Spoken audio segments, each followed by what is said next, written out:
Hola, hoy estoy en Peugeot 508. En este vídeo te mostraré cómo encontrar y administrar configuraciones de fecha y hora.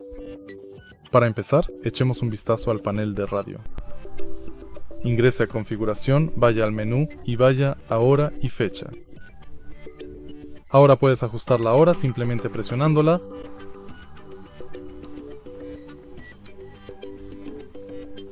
Habilitar o deshabilitar la sincronización satelital. Cambiar zona horaria. Cambiar el formato de hora.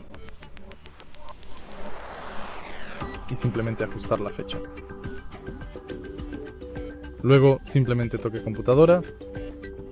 Y ya está hecho. Si este video te ha resultado útil, por favor dale like, comenta y suscríbete.